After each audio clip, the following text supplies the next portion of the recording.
everybody. Greetings from my training camp, Green Lodge, Kingston, New York. It's a beautiful place. Golf course near my cottage. Handball, tennis courts, swimming pool and fine roads. It's the best training camp I ever had. I will get in fine shape for my championship fight with Jack Sharkey, June 21st. Oh, Jack, this is your last big chance. How about it? Yes, this is my last big chance. I've had many chances. But above all, this is the most important. I've got to come through and come through with a great finish. Their first meeting back in 1930 had ended amid controversy. As we saw earlier, Max Schmeling had won the heavyweight title on a disputed low blow by Jack Sharkey. During that year, at least 11 fights ended on low blow disqualifications. Many fighters were said to be faking being fouled and abused the rule, granting the victory to the boxer who was struck below the belt. After this stunning loss at Yankee Stadium, Sharkey was eager for a rematch. The emotional fighter known as the Boston Gob was 3 years older than 26-year-old Schmeling and 14 pounds heavier, weighing in at 204. Fight fans were seeing a gradual decline in heavyweight division excitement. Many were hoping for a fiery revival of the sweet science in the Schmeling-Sharkey rematch. Schmeling found himself back in New York, the city that controlled boxing. Few among New York's boxing community were fond of Schmeling's reluctant champion demeanor. So there was a lot riding on this fight. Let's go to the Long Island Bowl in Long Island City, New York, for Max Schmeling Jack Sharkey 2. The date is June 21st, 1932. 15 rounds for the World's Heavyweight Championship. Champion Max Schmeling at the left, Jack Sharkey on the right, the challenger, at the new Madison Square Garden Bowl in Long Island City, New York. The referee is Gunboat Smith. This the second time these two heavyweights have met. The first time, Schmeling won the World's Heavyweight Championship on a foul in the fourth round. It was for the title vacated by Gene Tunney. In that fight, Schmeling took a beating for the first 3 rounds, and in the fourth round was the victim of an accidental foul blow to the body by Sharkey. Schmeling lay writhing on the canvas and the fight ended. He was given the bout on a foul and also the world's title. The New York Commission awarded the title to Schmeling with the stipulation that he defend against Sharkey as quickly as possible. So the two are together again. Schmeling on the left, Sharkey on the right.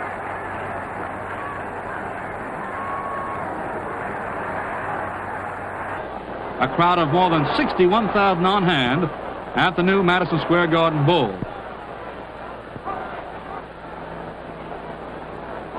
In their previous fight, Sharkey was well ahead going into the fourth round. He had hurt Schmeling in the first 3.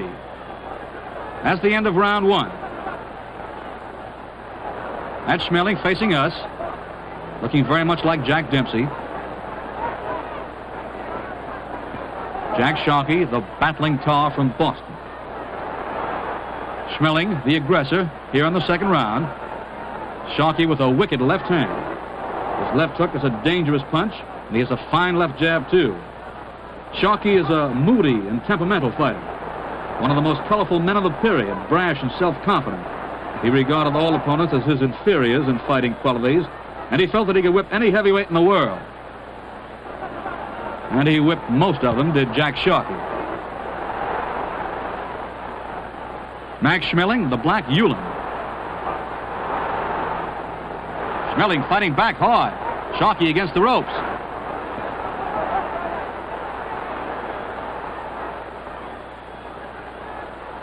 Schmeling, the defending champion, with that good straight left hand.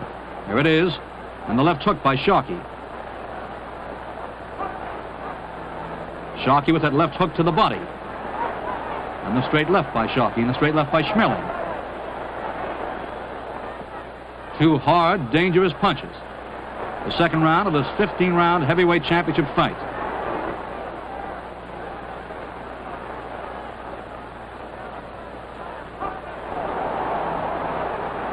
Sharkey is managed by Johnny Buckley.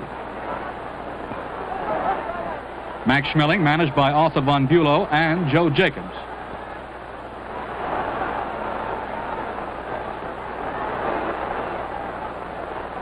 A right cross by Schmeling finds Sharkey. Sharkey, a ring-wise veteran, knows all the answers. When we return on Big Fights Boxing Hour, we'll have the final rounds of Schmeling Sharkey 2 from Long Island City, New York. We now return to Big Fights Boxing Hour on ESPN Classic. In rounds 3, 4, and 5, Sharkey had the better of the going. His left hand was the more effective of the two, and he had the edge against Max Schmeling. Now Schmeling fights back in round 6.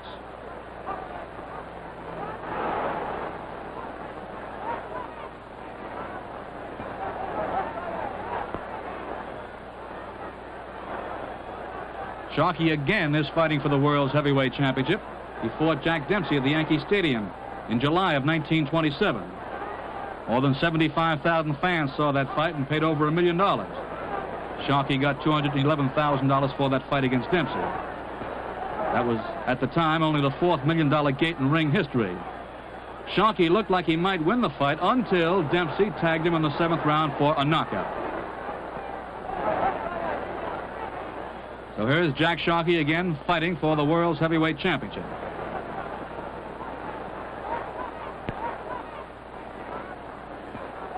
Schmeling ready and raring to come out. Meeting Jack Sharkey for the World's Heavyweight title. Schmeling has had a total of 52 professional bouts, scoring 30 knockouts, winning 11 decisions, winning on 3 fouls, drawing in 4, losing 1 decision, and being halted 3 times early in his career.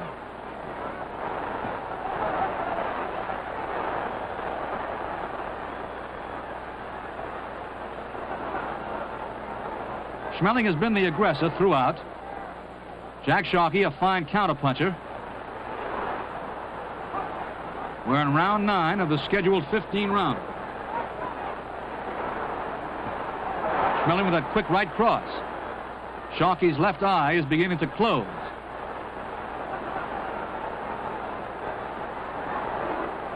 Sharkey was ahead early in the fight, particularly the first 5 rounds.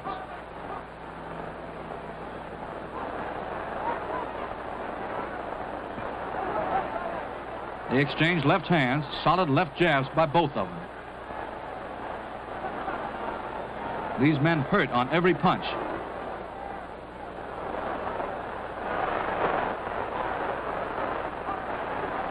That's Max Schmeling on the left, Jack Sharkey on the right.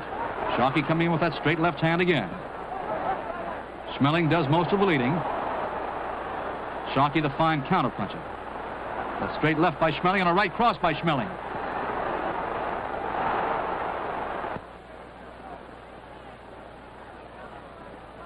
Max Schmeling ready to come out for the 14th round. The fight has been very, very close. There's no telling which way it could go.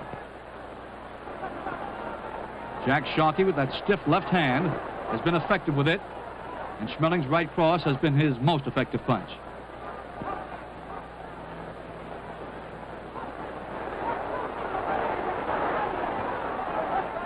That jab by Sharkey is not just a flickering jab. It hurts. It's solid. Sharkey, the heavier of the two, 205 pounds to Schmeling's 188. Round 14.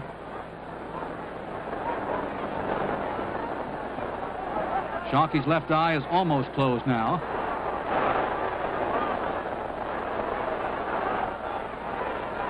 Schmeling looks just a bit stronger right now. He's still the aggressor. He's been the aggressor throughout the fight, but Sharkey always has been the great counter fighter.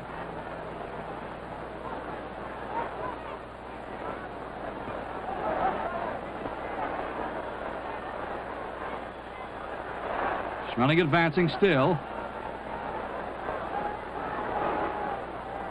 Sharkey now keeping him off with that straight left jab.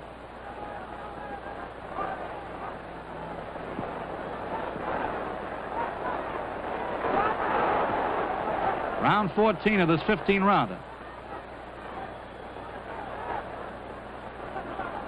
Well, they're getting set for the final round. And now here they come. Touching gloves. Max Schmeling and Jack Sharkey.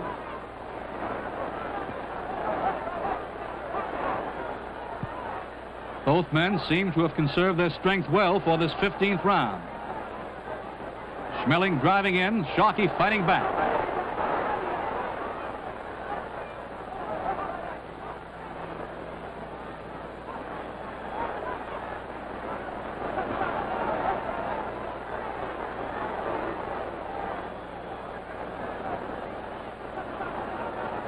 Sharkey has quick hands.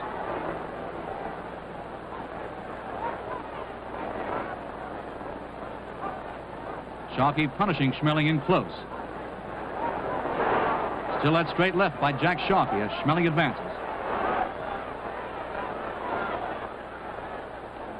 Schmeling, however, is unmarked. Sharkey with a closing left eye.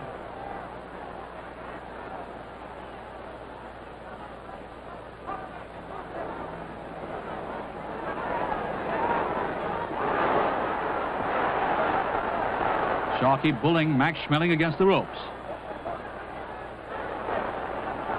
Both men are missing somewhat now, showing the full effects of the grueling 15 rounds.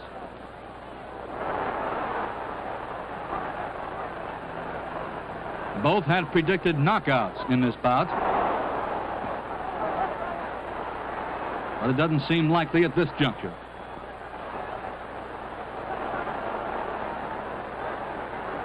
Schmeling on the right, Sharkey backing off. Only seconds to go now in round 15 for the World's Heavyweight Championship. Max Schmeling, the defending champion. Still they exchange those jarring left jabs.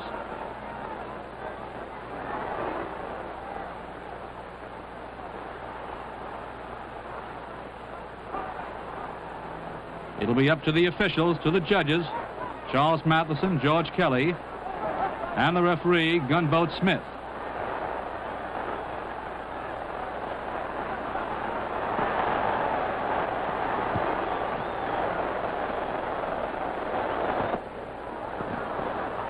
And that's it. It's all over.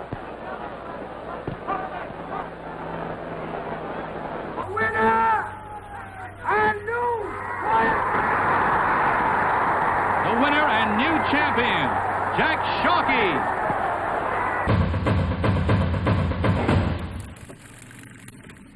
Gestohlen, that's the German word for stolen. And a lot of people, including sports writers, were using the term following the Jack Sharkey decision over Max Schmeling.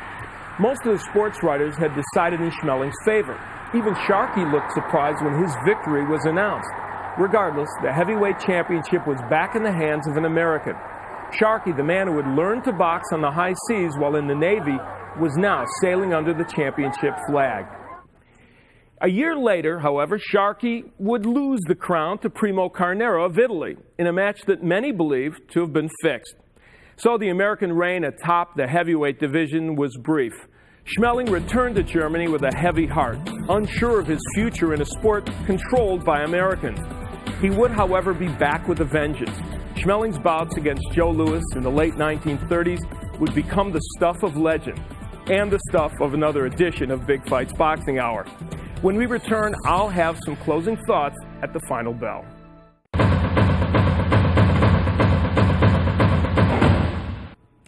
Max Schmeling would never again be a world champion after his controversial loss to Jack Sharkey, but he would not remain out of the public spotlight for long.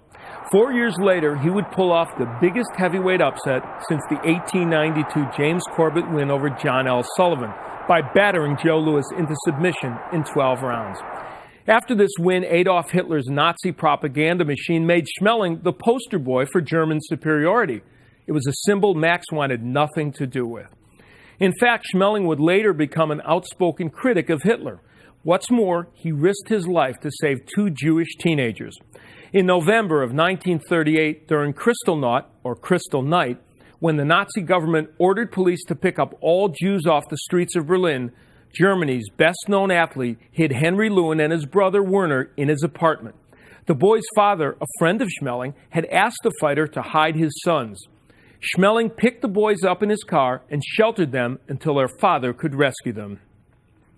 Schmeling never discussed the incident and, in fact, asked his friend not to glorify him. He said he had simply performed the duty of a man. I'm Al Bernstein. We'll see you next time on Big Fights Boxing Hour. Believe me, Max, you are greater in defeat today than Sharkey is in victory. 9 out of 10 of the experts in today's papers throughout the world come out and say you won that fight last night, and that they shouldn't have taken your title away on that kind of a decision.